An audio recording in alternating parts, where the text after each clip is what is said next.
To more than 3 generations of moviegoers, this is the face of the most popular woman in the world. This is the face of Mary Pickford. She had made more than 160 films before Rebecca of Sunnybrook Farm, a classic that established her forever. She was the most important woman to ever come out of Hollywood. She revolutionized the art and business of film and was a fierce advocate for workers' rights. And she was from Toronto. This is the history of Mary Pickford. She was the first person to have their handprint on Hollywood Boulevard. She was the co-founder of United Artists, the co-founder of the Academy of Motion Picture Arts and Sciences, aka the Academy Awards. By her early 20s, she was making the 2021 equivalent of almost $19 million a movie. Gladys Marie Smith, known by her stage name Mary Pickford, was born right here at 211 University Avenue in Toronto. The story of Mary Pickford is elaborate, filled with pageantry, fame, sadness, struggle, and money. Lots and lots of money. When we think of celebrity in modern times, we see, well, in 2021, you can be famous for falling down, for putting out a terrible song, for eating too much. But celebrity and fame in the early part of the 20th century was an entirely different beast. These days, we know what is happening in Siberia yesterday, what happened in Argentina this week. But in the first 2 decades of the 1900s, the world was different. At the beginning of the silent film era, what you could or couldn't see was decided by a small collective of production companies and often theater chains controlled by them. So when a star was born during that era, they were only one of a few. The era of silent film had 2 megastars, Charlie Chaplin and Toronto's Mary Pickford, the girl with the golden curls. The young Canadian woman was known as America's sweetheart? She had made more than 160 films before Rebecca of Sunnybrook Farm, a classic that established her forever as America's sweetheart. Well, yeah, they called her that too. Side note, Canada at that moment actually had another world-famous star, arguably at one point the most famous athlete in the world, Tom Longboat, the distance runner. Gladys, aka Mary Pickford, was born in Toronto around 1892. She was the oldest of 3 children, born to a drunk father and a more reliable mom. After the death of her abusive father in 1898, the family would start boarding people. One of the boarders was a theater manager in Toronto, a man that would alter the life of all of them.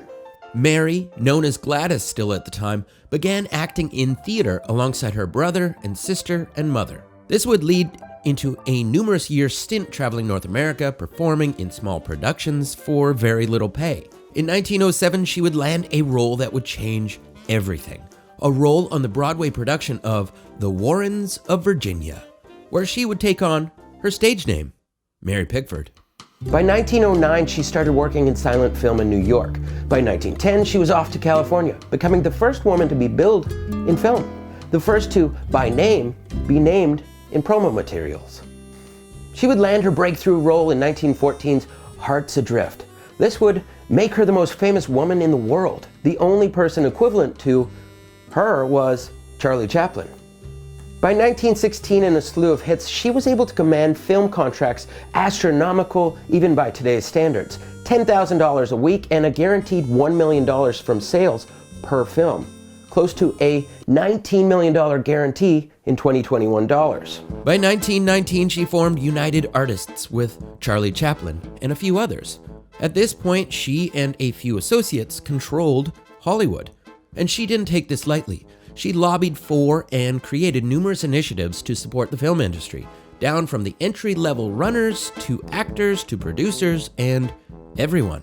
Her work trying to safeguard the people of the film world would be long-standing. By the mid-1920s, she was on top of the world. In 1927, she co-opened the Grauman's Chinese Theater. She would lay her famous handprints there shortly after, starting what would become a long-standing tradition. That same year, she teamed up with a group of Hollywood heavyweights and founded the Academy of Motion Picture Arts and Sciences, The following year, she would, controversially, win one of those Academy Awards. By 1930, the introduction of talkie films with dialogue happened. Her career was arguably over, as was the case with many of the stars of the silent film era. Her social life also faced hurdles. Her first marriage ended in 1920. Her second, to Douglas Fairbanks, started weeks later, them being christened the King and Queen of Hollywood. But it would end. In 1937, she would marry Charles Buddy Rogers, adopt 2 children, and take on a reclusive and alcohol-filled life. Her 2 Toronto-born siblings would pass away due to alcohol-related issues in the 30s, and the story of the Smith family would struggle on. In 1943, her original home, right here on University Avenue in Toronto, was torn down. As she did for decades prior, she donated the proceeds from the sale of her original home to a fundraiser collecting money for war vets. And she would arrive in Toronto in May of that year to unveil the prize home. Nearing the end of her life, she proclaimed that she wanted to die as a Canadian. And in 1979, she did die as one, although in California at the time. In the early part of the 20th century, the world had only a handful of superstars. Toronto's very own Mary Pickford stood out even among them. People from all over the world would pilgrimage to University Avenue just to see where she was born.